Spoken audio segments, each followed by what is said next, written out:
Nagkampiyon po muli ang UP Pep Squad sa UAAP Cheer Dance Competition. Ikatlong magkakasunod na taon na po silang panalo. Ang kakaibang gimmick nila na pagpapakalbo, makabuluhan naman daw. Nakatutok si Rida Reyes. Sa ipinamalas nilang maliliksing dance moves na hinaluan pa ng killer stunts, di katakataka kung bakit ang University of the Philippines Pep Squad ang muling itinanghal bilang kampyon sa UAAP Cheer Dance Competition nitong Sabado. At sa kanilang ikatlong sunod na panalo ngayong taon, muling nagpasiklab ang grupo. Kung noong nakaraang taon kasi, Madonna-inspired ang kanilang tema, this year, kinuha nilang inspirasyon mula sa Oblation.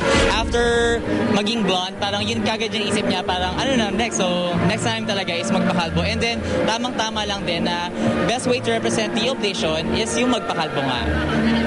Yes, and parang it gives you the liberty, parang freedom din, parang to express yourself. Plano pa raw sana ng grupo na i-donate sa cancer patients ang kanilang mga buhok, pero hindi raw umubra dahil maiksi. Balak naman daw nila ngayong mag-donate ng parte ng kanilang napanalunan sa isang grupo ng cancer patients. Ito na ang ikawalong kampyonato ng UP sa kasaysayan ng kompetisyon. Ang tagumpay na ito, hindi raw naging madali. Si Kiko Cortez, pinagsasabay ang pagiging co-captain ng grupo at ang pagme-maintain ng mataas na grado sa eskwela.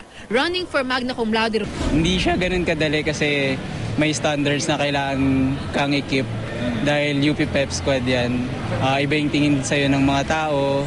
Yun. Tapos nasa UP ka pa, hindi ka lang sayaw ng sayaw, dapat nag-aaral ka rin. Yun. It works both ways. Di rin daw madali ang pinagdaraanan ng isang UP Pep Squad member. Ilang beses man raw kasing maging pulido ang rehearsals, di pa rin tiyak na magiging perpekto pagdating sa mismong pagtanghal. Gaya ng nangyari nitong Sabado kung saan nalaglag si Neza Salvador sa final stunt pa naman sana ng kanilang performance. After nun parang nakatulala na lang ako na bakit nangyari yun. Parang hindi ako makapaniwala na nangyari yun kasi sa training pa lang sobrang perfect namin, as in never kaming nahulog. Tapos parang, ayun lang, ang sad lang talaga. Pero hindi kami nag-lose hope, as in nagsasabi sa amin yung coach namin, yung iba pang members, sobrang kino-comfort nila kami. Sa panibagong tagumpay na ito ng UP Pep Squad, wala nang mas pa-proud pa kaysa sa mga kapwa nila iskolar ng bayan.